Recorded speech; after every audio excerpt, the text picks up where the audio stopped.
And now we get to spend a few minutes getting a little bit of a history lesson and a little bit of a music lesson about the Chattanooga Pipe Band. They are celebrating their 25th anniversary here in town.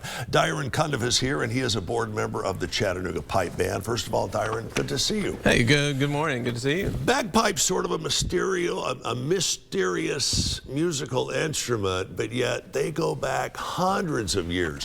What got you infatuated with bagpipes? Well, I grew up in a little small town in Texas, and when I went off to college, bigger city, they had a Highland Games there, went down to it, bagpipe bands, the clans and shops, and immediately just hooked. How long have you been playing? Since '97. Since '97. Andy was kind enough to bring me your pipes over here. Release. I'll be careful. Don't worry, Andy. I'm not going to drop them, I hope.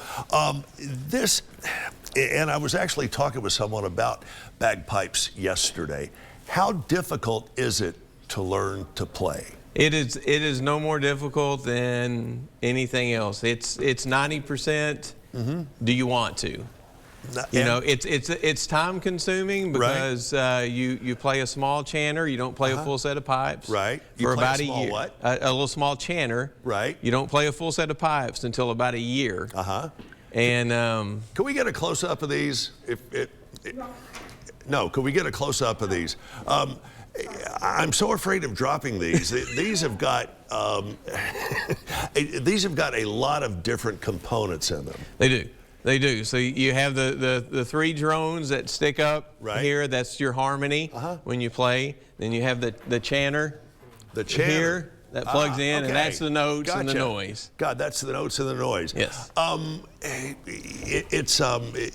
again, with the resurgence of a lot of the shows focusing on Scotland, bagpipes seem to have come sort of back into vogue, not that they were ever really out.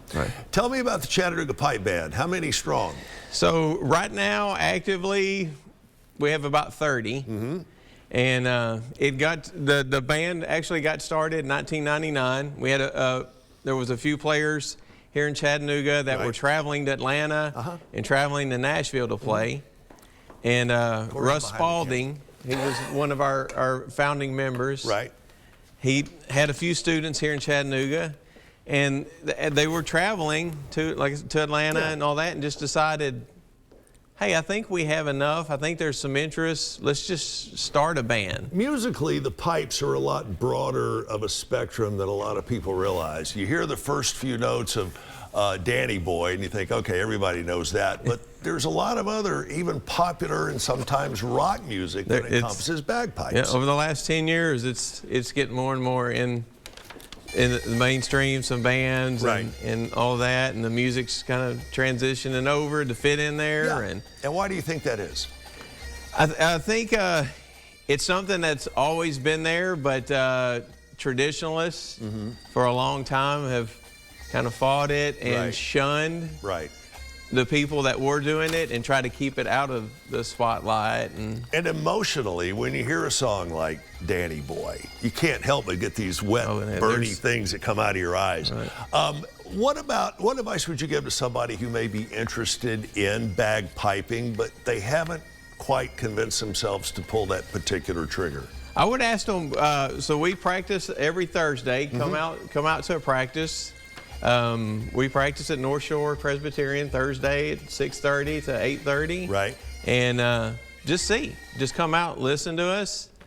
And like for me, as soon as I heard a band play, I mean, I just caught the bug right then.